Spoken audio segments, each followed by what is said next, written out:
Donnez à vos rêves de nouveaux horizons, telle est la devise chez Beneteau. Chez Renault, on aime être à l'origine du changement, en plaçant l'homme, la famille et la qualité de vie au cœur du développement.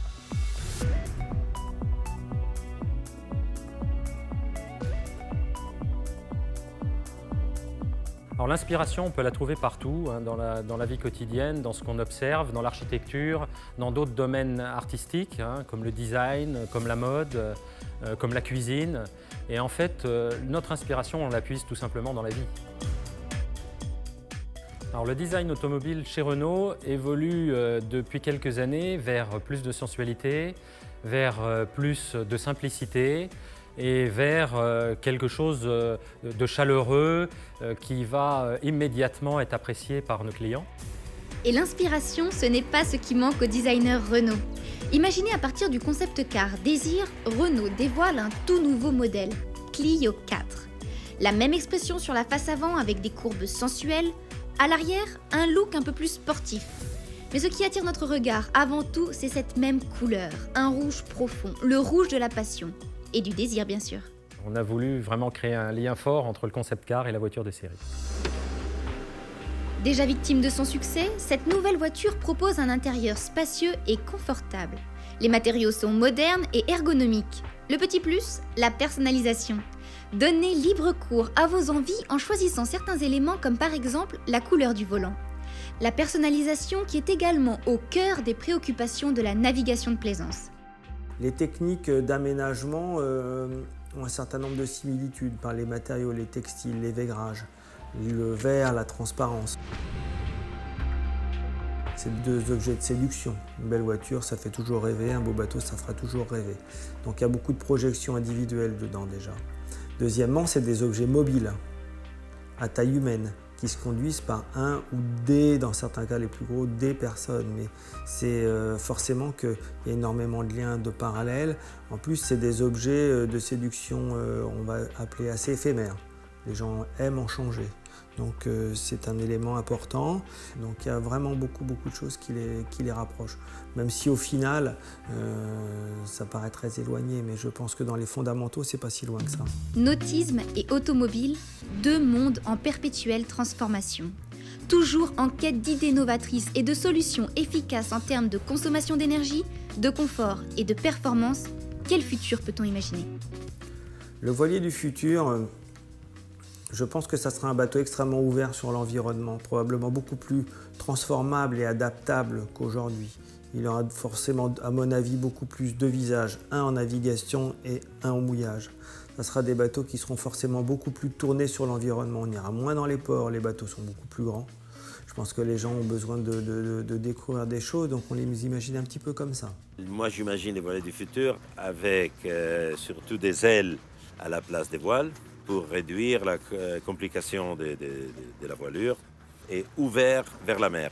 Aujourd'hui, de plus en plus, on fait des vraies fenêtres pour avoir la vue de cette beauté que Dieu nous a donnée. Les bateaux, on essaie qu'ils aillent vite à la voile, et en allant vite à la voile, ça fait des bateaux qui ne laissent pas une trace écologique extrêmement lourde. Vous prenez un beau voilier, il traverse l'Atlantique en 12 jours, il va consommer, on va dire, 100 litres de fuel pour son électricité, fabriquer son eau et ses télécommunications. Si vous mettez ça, par exemple, sur un motor-yacht de la même taille, le même motor-yacht, il va consommer 20 tonnes ou si ce n'est pas 40 tonnes de fuel pour traverser l'Atlantique. Donc les gens qui ont des bateaux cherchent. Et dans l'automobile, ce qu'on voit aujourd'hui, c'est qu'enfin, ils cassent les codes et les tabous du carburant fossile et ils commencent à se dire est-ce qu'on peut faire autrement? Alors c'est pas simple parce qu'il faut stocker l'énergie. On a le même problème sur nos bateaux. On est à la course au stockage d'énergie, à la récupération d'énergie. C'est pour ça qu'on a des panneaux solaires sur nos bateaux, on a des hydrogénérateurs, on a tout un tas de choses.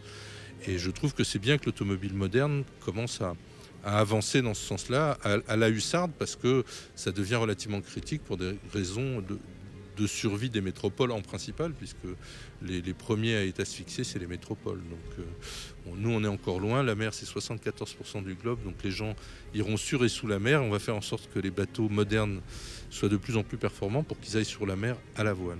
Et justement, parmi les projets fous, celui de l'hydroptère. C'est avec le soutien d'Éric Tabarly qu'Alain Thébault met au point une maquette côtière en 1975.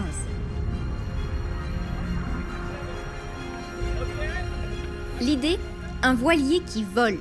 1994, le rêve devient réalité avec la première mise à flot du trimaran. Des foils ou ailes sous-marines permettent d'extraire les coques du bateau de l'eau à une certaine vitesse.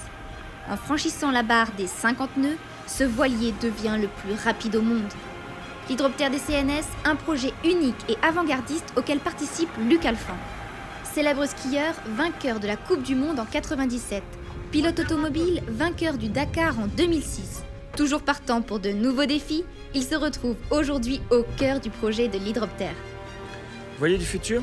Ah je peux bien en parler parce que je suis sur l'hydroptère. Je pense que tous les bateaux de compétition, je pense qu'auront des foils à l'avenir parce qu'on réduit quand même la traînée, on a beaucoup plus de vitesse et je pense qu'avec une certaine fiabilité et puis un comportement, je dirais, un peu plus safe en haute mer, je pense que l'avenir c'est vers là. Donc moi je verrais bien vers là forcément, donc avoir encore une évolution des matériaux et puis du design. Je pense qu'on peut avoir des choses super futuristes en étant je veux dire, performant parce que c'est ce qui compte. Pour savoir ce qu'est l'hydroptère, il faut se rappeler ce qui s'est passé dans le ciel il y a 100 ans. Nous sommes passés des dirigeables aux aéronefs et sur l'eau, à la voile, il s'agit aujourd'hui de cette même transition. La plupart des bateaux flottent, on les appelle les piétons d'ailleurs. Et l'hydroptère, lui, navigue sur des ailes immergées qui permettent de décoller. Et à 100 à l'heure, il nous reste l'extrémité de ses ailes dans l'eau, donc environ 2 mètres carrés. Voilà, c'est un voilier un peu hors norme. Si l'avenir des voiliers semble résider dans le développement de l'hydroptère, chez Renault, comment envisage-t-on le futur ? À quoi ressemblera la voiture de demain ?